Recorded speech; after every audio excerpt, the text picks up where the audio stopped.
que seguir, no queda otra. Seguimos con el tema Vicentín, dentro Seguimos. de varios temas que tenemos para tratar. Dale. ¿Qué? Bueno, resulta que se descubrió en estos días, dentro de ese proceso de auditoría que se está llevando adelante, que Vicentín vendió acciones el día 72 horas antes de declarar su estrés financiero, que fue el 2 de diciembre. Fíjense que ya era cuando concluía la gestión de Mauricio Macri, empresa muy ligada a Mauricio Macri, y esas acciones fueron ocultadas. Y tiene una estrecha vinculación accionaria con Glencore, que es una empresa de origen europeo, que a su vez tiene una estrecha vinculación con BlackRock, que es el principal acreedor que tiene la Argentina y que está negociando hoy, poniendo mucha presión y haciendo mucho lobby para poder defaultear nuestra deuda, ¿no? Fíjense cómo todos los cabos se van atando. Esto no es una cuestión solamente que tenga que ver con los alimentos y con la identificación de una ciudad con dicha empresa, sino que hay detrás de eso una maraña de negocios financieros imponente y hay un término que hay que utilizar y que no se suele implementar habitualmente, y es corrupción, ¿sí? Porque parece que la corrupción está ligada solamente al Estado, al peronismo. Eso generalmente se impone de los grandes medios en la implementación permanente de sentido común, pero en este caso estamos hablando de una permanente defraudación al fisco, ¿no? No solamente con los 18.000 millones de pesos que se le debe al Banco Nación, también se le debe al Banco de la Ciudad, al Banco de la Provincia de Buenos Aires, sino que también meses antes de la partida del gobierno de Cambiemos hubo préstamos de último momento sin ningún tipo de controles de auditoría ni nada. Entonces, el término corrupción es aplicable para los privados en connivencia con un Estado ausente para los sectores humildes y muy presente para la clase dominante, para los ricos de la Argentina. Esta empresa, y de acuerdo a todo este proceso de investigación que se está realizando en función del avance de los días y previo a lo que va a ser el periodo de expropiación que se va a tratar en la legislatura, en la Cámara de Senadores y Diputados, tenía, como ya lo dijimos el otro día, un fuerte andamiaje de triangulación para fugar divisas y sobre todo para no pagar impuestos en la Argentina, ¿sí? Ujú. A través de Uruguay y a través de Paraguay. Todo lo que se producía acá se terminaba pagando vendiendo desde Uruguay, que tienen una menor carga impositiva, pero fíjense cómo es el manejo de puertos y el traslado de bienes y demás, que todo eso pasaba desapercibido, ¿no? Así que la verdad que por estos días se están discutiendo todas estas cuestiones. No sé cuál será el resultado en términos nacionales en función de esta discusión, porque hay muchos sectores que se han visto en contra de esta idea de intervenir y de expropiar luego esta empresa. Me refiero a aquellos que salieron a cacerolear, digamos. Ujú. Se han visto muchos trabajadores, muchos sectores populares, clase media, no sé si muchos, una cantidad interesante, en contra de esta medida. La verdad que salir a defender ricos que han defraudado al Estado y que han tenido enormes vicios y actos de corrupción, la verdad que no sería una de las cuestiones más lógicas de este tiempo. Pero bueno, me parece que lo que está faltando acá y es necesario de cara al futuro es una democratización de la información. Por eso es importante que este tema se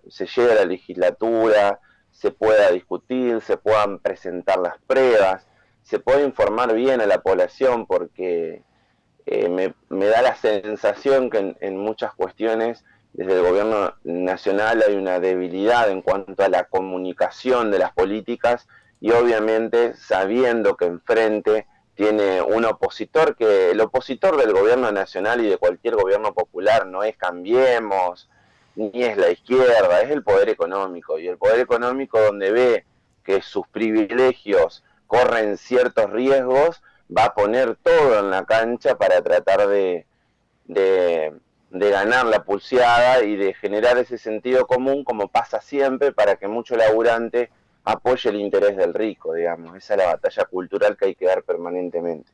Así que el tema Vicentín está en plena discusión, esperemos que llegue a buen puerto, lo mismo que la negociación de la deuda, se estiraron los plazos hasta después del 20 de junio, se sigue esperando con ese tema y ahí estamos a la espera de que eso se solucione para que la Argentina tenga un panorama más claro de cara al futuro. Hoy en día la situación no es de las mejores, pero lo importante es estar al acecho y trabajando intensamente para encontrar soluciones, ¿no? Otra de las discusiones que se viene dando en el último tiempo es el impuesto a la riqueza, ¿no? Ujú. Que ha sido de alguna manera dejado de lado por estos días para enfocarse en otras cuestiones, pero siempre es necesario decir y recalcar que hay países europeos que son los que se miran desde aquí, como España, Italia, Suiza, hasta inclusive el mismo Brasil o Chile, que son amigables con algunos sectores de la Argentina, que tienen impuestos a los altos patrimonios del 1 o 2, hasta inclusive el 8% en Italia, y que la verdad que hoy en día, con la necesidad que tenemos de recursos, vendría muy bien para las arcas públicas ante una inminente y clara caída de la recaudación. Eh, por ejemplo, en la Argentina, ¿qué se podría construir con la recaudación impositiva que se lograría a través del impuesto a las riquezas? Se podrían construir más de 6.000 hospitales, se podría implementar el ingreso familiar de emergencia para más de 20 millones de argentinos, se podrían implementar más de 12 millones de jubilaciones. Entonces la verdad que si uno habla en cuanto a la cuestión de distribución de la riqueza, de generación de recursos para distribuir con justicia social a los sectores más desprotegidos, es una gran alternativa. Y también es importante recalcar que el impuesto a los bienes personales, que sería el impuesto más progresivo que existe en Argentina y que viene en caída libre a partir de 2016 y por algunas medidas que se tomó de parte del gobierno de Cambiemos, ese impuesto que termina grabando a los más ricos fue reformado y tuvo una incidencia menor en las arcas públicas. Bueno, hacia ahí tenemos que ir, hacia una reforma impositiva para que grave a aquellos que más tienen y para poder distribuir un poco la riqueza. Y después hay otro de los mitos que se consideran a nivel internacional, como que la Argentina es uno de los países que tiene mayor presión tributaria. Cuando ustedes escuchan en los medios de comunicación a aquellos sectores ligados a la ortodoxia económica, siempre hablan de la presión tributaria que tiene la Argentina. De acuerdo a un informe que sacó el Observatorio de Políticas Públicas de la Universidad Nacional de Avellaneda esta semana, la presión tributaria de la Argentina, que ronda el 30%, está por debajo de la media y la encabezan países como Francia, Dinamarca, Bélgica, Suecia, que tienen casi el 50% de presión tributaria. Fíjense ustedes, y haciendo mención al coeficiente de Gini, que es el que indica, Ujú. eh, es el coeficiente que se utiliza a nivel internacional para medir la distribución de la riqueza y la desigualdad, estos países son los que tienen menor coeficiente y menor índice de desigualdad, mayor distribución de la riqueza, son los que tienen una mayor presión tributaria a su vez.